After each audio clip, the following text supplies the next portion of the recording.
Hi again, ladies and gentlemen. Welcome back again di Market Update. So, Market Update kali ini kita bakal ngebahas sedikit posisi FOMC dari malam hari ini. Plus, saya bakal nge-reveal banyak altcoins update yang kita bahas sama teman-teman di Advance Group. But just for today ya, jadi teman-teman barangkali ada koin yang lagi kalian pantau, yang kalian bisa lihat juga. Ya, kita bakal start dari The Federal Reserve dulu. Jadi kita udah lihat ya hari ini sesuai dengan ekspektasi, kita udah ada bayangan memang di mana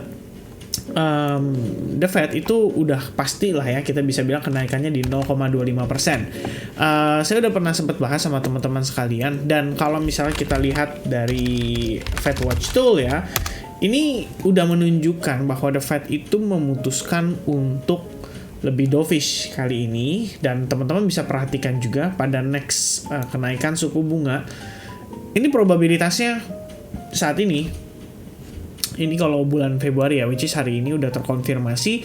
Nah, untuk yang berikutnya itu masih lumayan tinggi nih, 82% di angka 0,25% kenaikan suku bunga. Dan di bulan Mei itu bisa dibilang ya, terkonfirmasi untuk nggak naikin suku bunga. Karena memang berdasarkan statement yang disampaikan oleh Jerome Powell hari ini menunjukkan bahwa dia sudah lebih ke arah dovish kita bilangnya. Ya, The Fed di sini mengatakan bahwa inflasi entah bagaimana ceritanya, ease itu berarti kayak semacam melonggar lah ya, udah, tapi remains elevated itu maksudnya tetap tinggi walaupun posisinya sudah mendingan lah bahasanya ya. Ini kalau kita sederhanakan bahasanya berarti mendingan ya, udah mendingan tapi tetap naik gitu. Nah, the new statement said the policy making committee is determine ini ya, saya nggak tahu nih pronunciation-nya ya, saya harus belajar lagi kayaknya teman-teman ya. The extent of future increases, while the previous statement said pace of future increases. Nah, in the end, saat ini kalau dalam bahasa Indonesianya ya, kebijakan mereka akan ditentukan kembali dan mempertimbangkan lah soal kenaikan kedepannya gitu loh untuk masalah suku bunga. Nah, ada beberapa yang tetap dipertahankan nih oleh si The Federal Reserve, di mana policymaker atau para pembuat kebijakan itu akan tetap memperhatikan dan mengantisipasi terhadap potensi kenaikan untuk inflasi kedepannya. Oke, dan per Jerome Powell speak, stock exchange terutama Nasdaq itu naik sekitar 2%-an lebih kurangnya, dan karena Nasdaq ini adalah tech stocks ya, indeks untuk saham teknologi, akhirnya mempengaruhi juga Bitcoin dan kawan-kawan ikut menguat dan cukup signifikan. Dan di sini disampaikan juga soal debt ceiling ya. Tapi kalau di sini intinya sih dari Jerome Powell mengatakan bahwa debt ceiling itu udah bukan tugas mereka, tapi tugasnya Kongres ya. Jadi dilempar sama dia. Pinter juga dia. Dan in the end semua percaya bahwa the Fed in the end itu udah lebih dovish ya. Dan bettors now see the Fed's policy rate below 4.5% by the end of the year, below where expectations set before today's decision. Jadi sebelumnya itu ada di angka yang cukup tinggi ya. Ini saya nggak tahu nih, ini kita nggak bisa ngelihat angka indeksnya ya di angka berapa, tapi yang pasti saat ini itu udah lebih rendah, istilahnya di bawah 4,5% pada akhir tahun 2023. Ya, di sini kalau teman-teman lihat ini kan Februari 2023 nih. Nah, memasuki Februari 2024, berarti setahun lagi baru mulai ya kita lihat Fed rate cut-nya mungkin baru ada jalan itu sekitar akhir tahun ini ya. Cuman ya teman-teman tahu ya, namanya press conference kan ditanya terus nih si Jerome Powell. In the end, Powell menyampaikan bahwa dia tidak melihat bahwa the Fed akan melakukan pemangkasan suku bunga ya pada tahun ini. Jadi ibaratnya di sini yang mungkin mengecilkan harapan para pelaku pasar bahwa the Fed itu akan melakukan pivot ya. Sejauh ini teman-teman sekalian, ini yang perlu kalian take note, the Fed belum akan melakukan pivot ya. Belum akan melakukan pivot. Tapi masalah suku bunga yang sudah tidak dinaikkan lagi, di mana ekspektasi sementara itu adalah di pertemuan bulan Mei, itu udah merupakan indikasi yang cukup positif buat market. Dan I think market udah cukup dengan istilahnya kebijakan tersebut, atau ya pemberhentian kenaikan suku bunga itu udah lebih dari cukup buat market saat ini. Nah, teman-teman, Ini saya bakal nge-reveal sedikit ya tentang discussion yang saya lakukan bersama dengan teman-teman di Advance Group. Hopefully teman-teman sekalian bisa lihat ya. Ini juga buat teman-teman di Advance Group ya. Jangan lupa untuk klik ya di bagian kanan atas di sini. Ini kalau kalian menggunakan PC itu sebenarnya bisa di-follow ya. Jadi istilahnya kalau saya update, teman-teman tuh bisa lihat untuk notifikasinya. Jadi nggak kelewatan istilahnya gitu ya.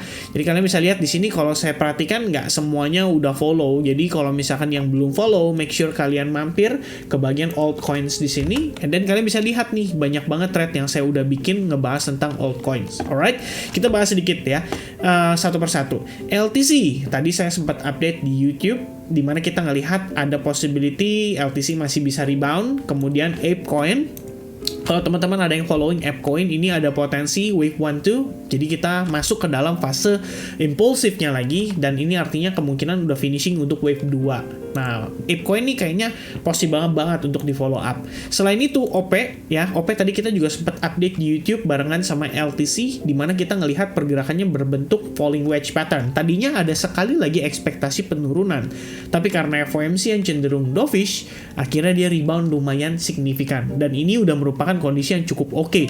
Dimana mengingat OP, kalau misalnya dia berhasil break dari wave 1 di sini, ini berarti kita bakal menuju ke new all time high. Nah, kemudian kita juga punya Aptos. Aptos posisinya dalam kondisi terkoreksi, bentuknya itu adalah lebih ke arah descending channel atau falling wedge, dan kita lihat di sini ada V formation terjadi di area demand zone-nya.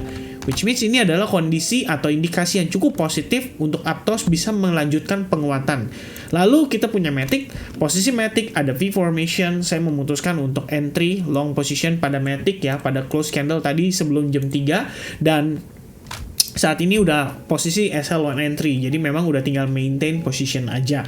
Kita lihat juga ada Solana. Solana di sini possible V formation. Terakhir waktu kita bahas, saya belum bahas lagi karena memang pada saat saya terkena stop loss profit, saya exit dari market, dan ya Solananya koreksi gitu. Dan sekarang kita ngelihat ada V formation, berarti ada indikasi Solana bisa rebound dan lanjutin rally yang terjadi sebelumnya. Ini artinya possible banget untuk dimanfaatkan. Kemudian kita punya Gala. Gala di sini masih dalam falling wedge, belum ada konfirmasi break, tapi kita ngelihat V formation yang terjadi bisa nge-lead Gala untuk possible penguatan after this. Dan kita punya DYDX ya, DYDX sudah berhasil break, so there's nothing we can do untuk DYDX kecuali buat teman-teman yang udah open position buy ya tinggal di maintain aja dengan stop loss plus. Dan kemudian kita punya Avalanche. Avalanche di sini terakhir posisinya membentuk falling wedge. Ini saya belum update untuk Avalanche ya. Jadi mungkin kita coba untuk share sedikit ya pandangan saya seputar Avalanche Coin atau AVAX, dimana kita ngelihat Avalanche itu saat ini berhasil break dari falling wedge-nya, dan mungkin saya akan pertimbangkan untuk follow up pada proses pullback-nya dia. Jadi kita bisa entry on better price lah bisa dibilang, karena kalau misalkan entry sekarang pun kalian pasang long nih misalnya, stop loss di bawah sini, ini udah terlalu jauh. Alhasil risk and reward-nya tuh nggak sebanding. Jadi pertimbangannya ya untuk Avalanche paling di follow up-nya seperti itu. Nah, sebenarnya terus terang yang saya lumayan sedih adalah OP nih guys ya. OP itu kita udah follow up dari beberapa hari terakhir, dan saya itu sebenarnya benar-benar nunggu sampai the best timing untuk entry pada OP Coin. Tapi sekarang kita ngelihat, sayangnya initial movement atau initial rally-nya itu disebabkan oleh FOMC. Jadi kita nggak bisa mengambil keputusan terlalu, apa ya kita bisa bilang ya, jangan sampai kita impulsif lah, istilahnya mengikuti pergerakan saat ini gitu. Walaupun ini sangat menggiurkan karena buy di sini artinya kita buy di all time high-nya ya, dimana sky is the limit. Jadi kalau misalnya teman-teman ngelihat OP rally kencang, ini adalah yang kita expect selama beberapa waktu terakhir. Dan so far OP atau Optimism Coin ini kelihatannya sudah mengkonfirmasi progres koreksinya. Jadi wave A, B, and then C ya, ini udah confirm. And then sekarang kita ongoing wave 1, 2 dan mungkin 3. Ya, jadi expect ada pullback. Kalau syukur-syukur kita dapat pullback, area entry yang cukup bagus, mungkin menunggu sampai IMA 21-nya di retest dulu baru kita masuk. Ya, hopefully bisa ada kesempatan itu ya. Kalau misalkan memang dia langsung rally, dan ya mungkin ini lebih cocok buat teman-teman yang udah spekulasi ya, entry lebih early pada saat progress falling wedge-nya ini. Oke, jadi ya there's no perfection ya, there's no nggak banyak trade yang kita bisa ambil every time gitu loh, nggak bisa semuanya kita tangkap ya, ibaratnya memastikan bahwa ya semua yang kita bahas tuh benar-benar memberikan perfect entry lah ibaratnya.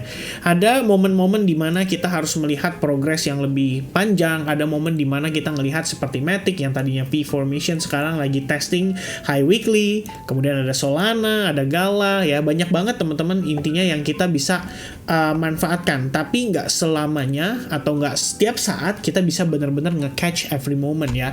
Indian untuk saya pribadi yang saya dapat saat ini adalah LTC, seperti yang saya bahas waktu di video update terakhir ya tentang LTC. Ini saya masih ada open position dan masih saya maintain walaupun hanya sisa setengahnya aja, tapi ya tetap ya ini karena kita dapat indikasi lebih early, jadi ada V formation yang terjadi lebih awal, sehingga pada proses di sini kita bisa manfaatkan dan follow up duluan, sehingga saat ini kita tinggal maintain ya dengan posisi dia udah break terhadap resistance level sebelumnya. Dan saya pikir saat ini untuk LTC pun I think ya untuk LTC ini possible meneruskan rally-nya bahkan sampai di atas level resistance yang saat ini menjadi potensi tahanan pada LTC, which means itu ada di kisaran level berapa nih? Ya 106,42. Hopefully bisa tercapai dan hopefully rally pada LTC masih bisa berlanjut seperti layaknya pada koin Aptos atau mungkin pada koin OP ya atau Optimism. Karena saya belum kebagian entry di OP, waktu entry malah kena SLBEP, sekarang saat perform itu lagi nggak ada posisi, kan lumayan sedih kadang-kadang. Tapi ya gimana teman-teman, kita harus belajar ikhlas, dan ibaratnya kalau misalnya teman-teman ikhlaskan pun kita bakal dapat opportunity di koin yang lain. Jadi nggak ada reason buat kita istilahnya memaksakan masuk di posisi harga yang saat ini sedang tinggi-tingginya ya, yang ada kita malah terjebak di situasi yang tidak kita inginkan. Alright, so ini dia untuk update saya seputaran FOMC dan juga altcoins. Hopefully teman-teman bisa mendapatkan banyak insight dari apa yang saya sharingkan, dan mungkin ada beberapa yang masuk ke dalam teman-teman punya analisis, dan mungkin ya silakan type di kolom komen koin apa yang kalian akan pilih dari sekian banyak koin yang tadi saya bahas. Dilihat satu persatu dan kasih tahu saya kita mau bahas yang mana. Alright, so I think that's it from me. Thank you very much for watching guys. God bless everyone and have a nice day. Cheers.